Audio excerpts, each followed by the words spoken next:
CM Revanth Reddy Palamuru పర్యటనపై BRS నేతలు స్పందించారు. ఉమ్మడి జిల్లాకి ఏటా 20,000 కోట్లు ఇస్తామన్నారు అని అన్నారు శ్రీనివాస్ గౌడ్. గ్రీన్ ఛానల్లో నిధులు ఇస్తామని రూపాయి కూడా ఇవ్వలేదన్నారు. మహబూబ్ నగర్ జిల్లాలో ఎక్కడికక్కడే పనులు నిలిచిపోయాయన్న ఆయన నిధులిస్తే పాలమూరు ప్రాజెక్టులన్నీ పూర్తవుతాయన్నారు. పెండింగ్ పనులను పూర్తి చేస్తే చరిత్రలో నిలిచిపోతారని, నిధులు తెచ్చుకోలేకపోతే పాలమూరు ప్రజలు సీఎంని క్షమించరని అన్నారు శ్రీనివాస్ గౌడ్. సంవత్సరానికి 20,000 కోట్ల బడ్జెట్ ఉమ్మడి పాలమూరు జిల్లాకు కేటాయిస్తామని అన్నారు.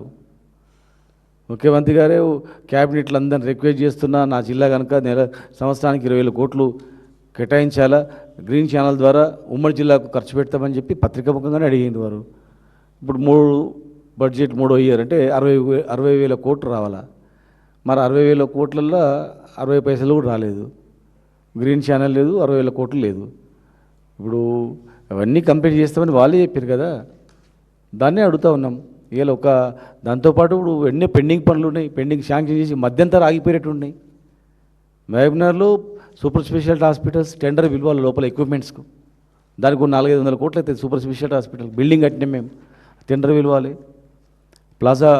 టూరిజం ప్లాజా ఉంది, హోటల్ పెద్దది 100 కోట్లతో మధ్యలో ఆగిపోయింది. మన్నెంకొండ రోప్వే ఉంది, మధ్యలో ఆగిపోయింది. ఏసీ కళ్యాణ మండపం ఉంది మన్నెంకొండలో, అదే ఆగిపోయింది. హరిత హోటల్ కళ్యాణ మండపంలో స్లాబ్లు వేడి ఉన్నాయి, అవే ఆగిపోయినాయి.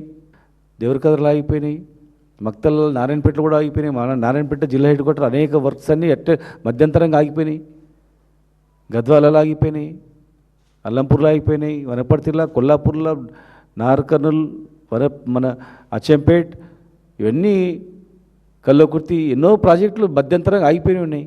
60 టీఎంసీల పైగా అవన్నీ కూడా రిజర్వాయర్లు కంప్లీట్ చేసి పెట్టినాం. ఒక లక్ష్మీదేవిపల్లి కంప్లీట్ చేయాలి, ఉదండపూర్ 40% కంప్లీట్ చేయాలి.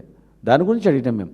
ఇలా ఇంకా జిల్లాని మొత్తం అభివృద్ధి చేయడానికి వారు ఇస్తానటువంటి సంవత్సరానికి ఖర్చు పెడతానటువంటి 20,000 కోట్లు కూడా ఖర్చు పెడితే చిరస్థాయిగా మిగిలిపోతారు.